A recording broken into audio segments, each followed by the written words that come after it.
Reliance ઇન્ડસ્ટ્રીઝે આજે share બજારમાં એક નવો રેકોર્ડ સ્થાપી દીધો છે। નમસ્કાર દર્શક મિત્રો, દેશ અને એશિયાના સૌથી ધનિક મુકેશભાઈ અંબાણીની કંપની રિલાયન્સ ઇન્ડસ્ટ્રીઝે આજે શેર બજારમાં એક નવો રેકોર્ડ સ્થાપી દીધો છે।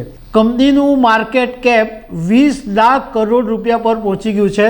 આમ તો રિલાયન્સ ઇન્ડસ્ટ્રીઝ માર્કેટ કેપની દ્રષ્ટિએ પહેલા નંબરની જ કંપની હતી, પરંતુ આ ભારતની પહેલી એવી કંપની છે કે જે આટલા મોટા માર્કેટ કેપ પર પહોંચી છે। સાથે સાથે શેરનો ભાવ પણ ઓલ ટાઈમ હાઈ ઉપર પહોંચી ગયો છે। તો એના વિશે તમારી સાથે વાત કરીશું। મારું નામ રાજેશ શાહ છે અને તમે જોઈ રહ્યા છો ખબર છે.com। દર્શક મિત્રો, શેર બજારના જે લોકો જાણકાર છે એમને તો ખબર જ છે, પરંતુ જે લોકો શેર બજારને ઓછું જાણે છે એમના માટે થોડીક જાણકારી એ આપીએ કે શેર બજારમાં જે BSE 30 સેન્સેક્સ હોય છે એમાં 30 શેરો હોય છે, અને આ જે શેરો હોય એનો ટોટલ શેર્સ અને એનો જે ભાવ હોય એનું જે ટોટલ થાય એ માર્કેટ કેપ કહેવામાં આવે છે। અને રિલાયન્સ ઇન્ડસ્ટ્રીઝનું માર્કેટ કેપ આજે 20 લાખ કરોડ રૂપિયા ઉપર પહોંચી ગયું છે। અને રિલાયન્સ ઇન્ડસ્ટ્રી ભારતની પહેલી એવી કંપની છે કે જેનું આટલું મોટું માર્કેટ કેપ છે। સાથે સાથે રિલાયન્સ ઇન્ડસ્ટ્રીઝના શેરનો ભાવ પણ આજે ઓલ ટાઈમ હાઈ 2958 પર પહોંચી ગયો। 2010ની અંદર રિલાયન્સ ઇન્ડસ્ટ્રીઝના શેરનો ભાવ માત્ર 500 રૂપિયા હતો, અને આજે આપણે જો 14 વર્ષમાં ગણીએ તો શેરનો ભાવ લગભગ 4 ગણો વધી ગયો છે। માર્કેટ કેપની વાત કરીએ તો માત્ર 2 સપ્તાહની અંદર, એટલે આમ 15 જ દિવસની અંદર રિલાયન્સ ઇન્ડસ્ટ્રીઝનું જે માર્કેટ કેપ છે એમાં 2 લાખ કરોડ રૂપિયાનો વધારો થયો હતો।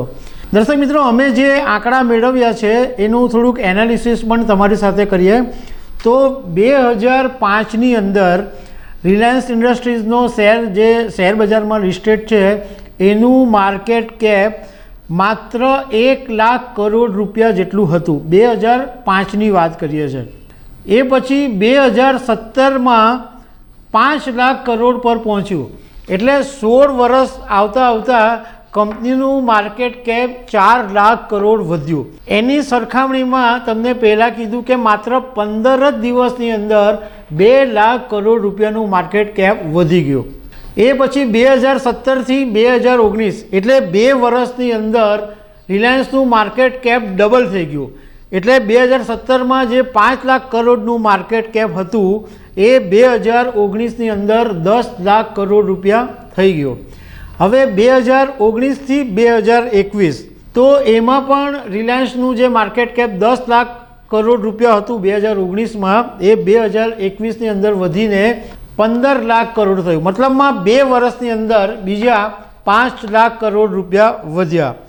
અને 2021થી 2024 એટલે 15 લાખ કરોડ રૂપિયા જે માર્કેટ કેપ 2021માં હતું એ 3 વર્ષમાં 5 લાખ કરોડ રૂપિયા વધીને 20 લાખ કરોડ રૂપિયા પહોંચી ગયું। રિલાયન્સ ઇન્ડસ્ટ્રીઝ માર્કેટ કેપની દ્રષ્ટિએ નંબર 1 છે, અને બીજા નંબરે ટાટાની કંપની જે TCS છે એ બીજા નંબર પર આવે છે, અને એનું માર્કેટ કેપ 15 લાખ કરોડ રૂપિયા છે। આ વાત નીકળી છે તો સાથે સાથે દેશના જે ટોપ ધનપતિઓ છે, ટોપ 5, એની પણ વાત કરી લઈએ તો દેશમાં સૌથી વધુ ધનિક મુકેશ અંબાણી છે। એમનું ટોટલ વેલ્થ છે એ 9.38 લાખ કરોડ રૂપિયા છે।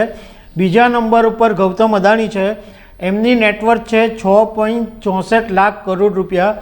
ત્રીજા નંબર પર શિવ નાદર છે, એમની સંપત્તિ છે 3.07 લાખ કરોડ રૂપિયા। ચોથા નંબર ઉપર સાવિત્રી જિંદલ, એમનું નેટવર્થ છે 2.40 લાખ કરોડ રૂપિયા। અને સાયરસ પૂનાવાલા, એમનું નેટવર્થ છે 2.15 લાખ કરોડ રૂપિયા। તો દર્શક મિત્રો, આવી અનેક વાતો સાથે અમે તમને મળતા રહીશું। Thank you very much.